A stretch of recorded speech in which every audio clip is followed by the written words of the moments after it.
I'm Camry with Unique Physique, and we all know that today's Valentine's Day, so I want to wish everybody a happy Valentine's Day. Now, if you're anything like me, you want to make that special someone in your life an extra special treat, but at the end of the night, you don't want to feel bad and feel guilty for eating it. So I'm going to show you some of my things that I use to swap out everyday ingredients that normally the sweeter dishes call for and swap in some ingredients that are a little less guilty and you can feel a lot better about eating them. First, I'm going to start by showing you my favorite sweetener. It's agave nectar. I like to cook with agave nectar and I like to bake with agave nectar because it's a lot lower in sugar and the sugar that's in it is all natural. It's low on the glycemic index as well, so it won't spike your insulin levels like, say, refined sugar. So I swap out my refined sugar and I use agave nectar as my sweeteners.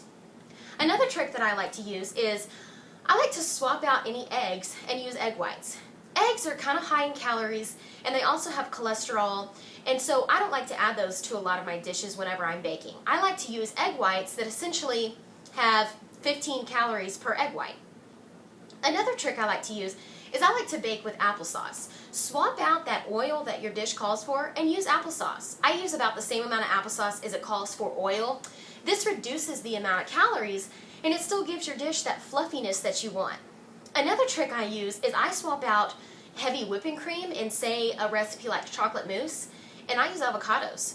Avocados will actually take the flavor of whatever it's surrounded by, so I like to use it whenever I need something that's a creamy consistency in a dessert. And it actually, if you're adding chocolate to that dish, it will actually take the taste of that chocolate. So I encourage you to try that sometime. Avocado makes a great substitute for heavy whipping cream. Another thing I use is I like to use canned pumpkin.